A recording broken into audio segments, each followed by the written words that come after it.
সম্পূর্ণ নিরামিষ অথচ খেতে হবে দুর্দান্ত।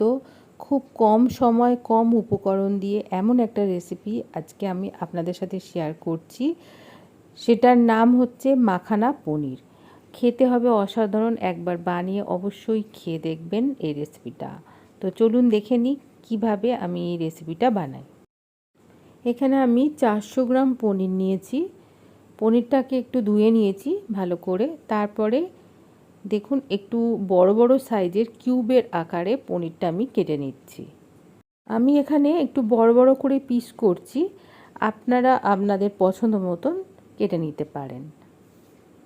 এই রেসিপিটা এত সুন্দর খেতে হয় বন্ধুরা, একবার অবশ্যই বানিয়ে দেখবেন, তবেই বুঝতে পারবেন যে রেসিপিটা কতটা সুন্দর খেতে।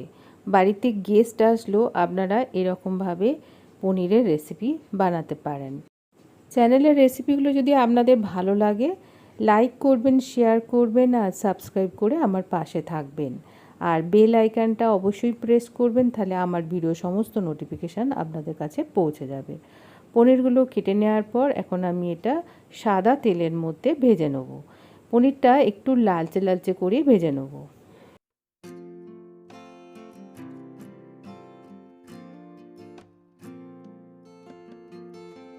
তো দেখুন পনিরগুলো আমার খুব সুন্দরভাবে লালচে লালচে করে ভাজা হয়ে গেছে, কালারটা খুব সুন্দর এসছে। এখন আমি পনিরগুলো অন্য একটা পাত্রে তুলে নেব।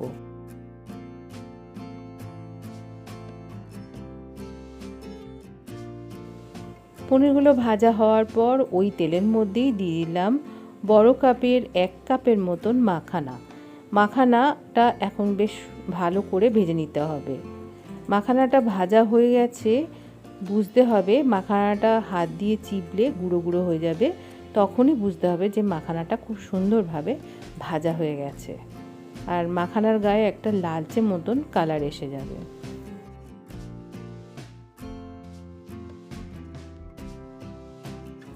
তো দেখুন মাখানাটা বেশ সুন্দর করে ভাজা হয়ে গেছে আর একটা সুন্দর কালারও এসে গেছে। এখন মাখানাটা অন্য একটা পাত্রে সরিয়ে দিলাম। অল্প একটু সাদা তেল দিয়ে এর মধ্যে ভেজে নিলাম বেশ কয়েকটা কাজু বাদাম। আপনাদের যদি মনে হয় যে রান্নাতে তেলের পরিমাণ বেশি হয়ে গেছে, তাহলে আপনারা মাখানাটা শুধু ড্রাই রোস্ট করেও ভেজে নিতে পারেন, ওই সময় তেলটা না দিলেও চলবে। এর মধ্যে কাজু বাদামের মধ্যেই দিয়ে দিলাম আরও কিছুটা মাখানা। তো ওটার সাথে আরও দিয়ে দিলাম 2 ইঞ্চি মতন আদার টুকরো। সবগুলো উপকরণ ভাজার পর একটা মিক্সির জারে দিয়ে এটা একটা পেস্ট বানাবো সামান্য একটু জল দিয়ে। তো ওইটা আমার ওদিকে পেস্ট বানানো হয়ে গেছে। আর এখন একটা পাত্রের মধ্যে দিয়ে দিলাম বাটার, বড় চামচের 1 চামচ। বাটারটা যখন গলে যাবে তখন এর মধ্যে ফোড়নে দিলাম লবঙ্গ, দারচিনি আর ছোটো এলাচ। গরম মশলাটা একটু ভাজা হয়ে যাওয়ার পর এর মধ্যে দিয়ে দিলাম বড় চামচের 1 চামচ কসুরি মেথি। এখানে কসুরি মেথির ব্যবহারটা করতে হবে। তো মেথিটা ভাজার পর একটু লালচে লালচে রং হিসেবে হালকা করে তারপরে দিয়ে দেবো যেই পেস্টটা বানালাম, কাজু বাদাম, মাখানা আর আদা টুকরো দিয়ে যে পেস্টটা বানিয়েছি সেটা এখন এর মধ্যে দিয়ে দেবো।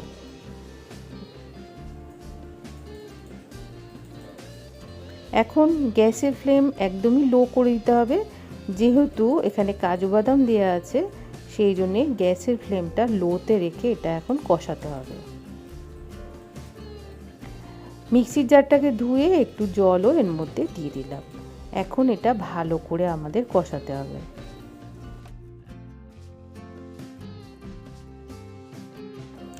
এরপরে এখানে কিছু মশলা আমি যোগ করব, যেমন স্বাদ মতো নুন দিলাম, আর দিয়ে দিলাম লাল লঙ্কার গুঁড়ো, সামান্য ধনে গুঁড়ো, আর দিয়ে দিলাম হলুদ। হলুদটা খুবই কমই দিয়েছি। আর দিয়ে দিলাম পরিমাণ মতন চিনি। সবগুলো উপকরণ দিয়ে ভালো করে এটা নাড়াতে হবে যাতে মশলার সাথে সবগুলো উপকরণ ভালোভাবে মিশে যায়।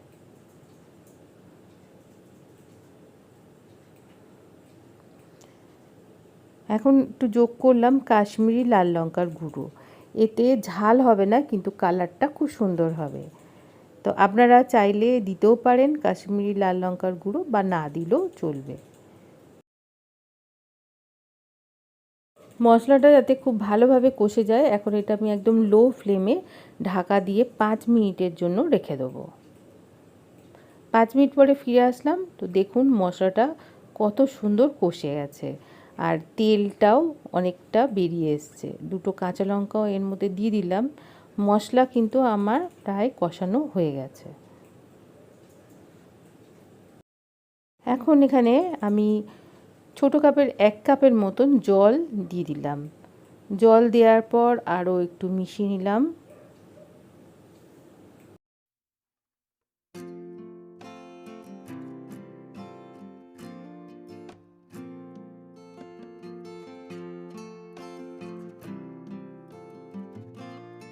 এরপরে যোগ করলাম মাখানা, যেটা আমি ভেজে রেখেছিলাম।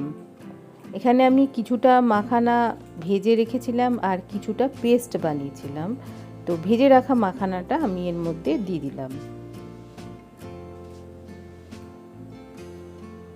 মাখানা দেওয়ার পর যখন বেশ ফুটে উঠবে, তখন আগে থেকে ভেজে রাখা পনিরের টুকরোগুলো একে একে এর মধ্যে দিয়ে দিলাম।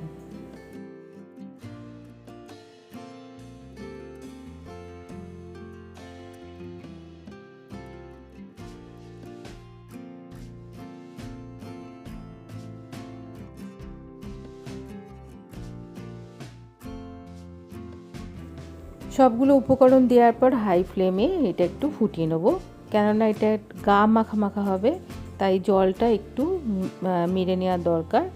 দিয়ে দিলাম ছোটো চামচের 1 চামচ গরম মশলা, দিয়ে দিলাম আরও 1 চামচের মতন কাসুরি মেথি। সবগুলো উপকরণ দেওয়ার পর ভালো করে নাড়িয়ে নিলেই হয়ে যাবে আমার মাখানা পনির রেসিপি। দুর্দান্ত এই রেসিপিটা একবার অবশ্যই ট্রাই করে দেখবেন, অসাধারণ লাগবে খেতে। সবার সাথে ভালো লাগে, রুটি, লুচি, পরোটা, এমনকি পোলাও, সবার সাথে এই রেসিপিটা ভালো লাগে। আর আপনারা নিরামিষ দিনেও এই রেসিপিটা ট্রাই করতে পারেন। ভালো লাগলে লাইক করবেন, শেয়ার করবেন। আজকের মতন